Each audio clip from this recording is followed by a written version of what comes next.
Hello friends, welcome to glowy garden. আসসালামু আলাইকুম রহমতুল্লাহি ওয়া বারাকাতুহু। আজকে আমি আপনাদের সামনে একটি অতি পরিচিত দেশীয় ফল নিয়ে হাজির হয়েছি। আমরা এটিকে রয়্যাল ফল অথবা ওয়ারবরি নামে চিনে থাকি। এটার ইংরেজি নাম হচ্ছে ইস্টার গোসেবেরি এবং এর বৈজ্ঞানিক নাম হচ্ছে ফাইলান্থাস এসিডাস।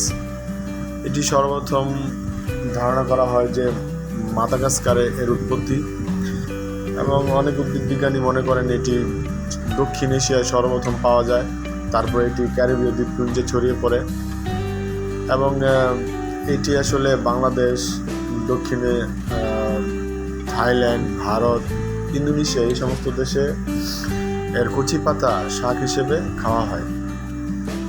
এবং এই ফলের যে পুষ্টি গুণাগুণ এই সম্পর্কে আমি আপনাদের অবগত করতে চাই। এর পুষ্টি গুণাগুণ অনেক, যেমন এর পাতার রস আপনি যদি পানিতে ফুটিয়ে গরম করে খান তাহলে আপনার পেটের যে অতিরিক্ত মেদ, চর্বি এটা গলাতে সাহায্য করে। এটা লিভার টনিক হিসেবে কাজ করে, যেমন লিভারের মধ্যে জমে থাকা মেদ, ফ্যাট গলাতে সাহায্য করে।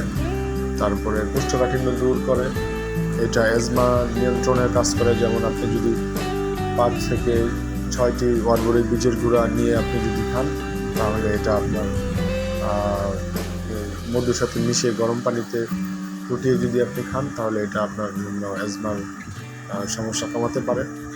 এবং আরেকটি কথা না বললেই নয়, এই যে আমাদের দেশের যে সাবকন্টিনেন্টাল যে ট্রপিক্যাল ওয়েদার, এখন আমাদের দেশে প্রচণ্ড গরম, বাংলাদেশ, ভারত, পাকিস্তান এই সমস্ত দেশগুলোতে, এবং যদি দুপুরবেলা এইটার ভর্তা করে আপনি খেতে পারেন তাহলে আপনার শরীরে প্রশান্তি আসবে। এবং এটি আসলে আপনারা বাড়ির ছাদ বাগানে করতে পারেন অথবা আঙিনাতেও করতে পারেন। আমি একটি হাফ ড্রামের মধ্যে এই গাছটি করেছি। আমার এই গাছটির বয়স 3 থেকে 3.5 বছর। সো আপনারা ইচ্ছা করলে এটা করতে পারেন এবং এটা আপনাদের জন্য পুষ্টি গুণাগুণ বয়ে নিয়ে আসবে। আসসালামু আলাইকুম।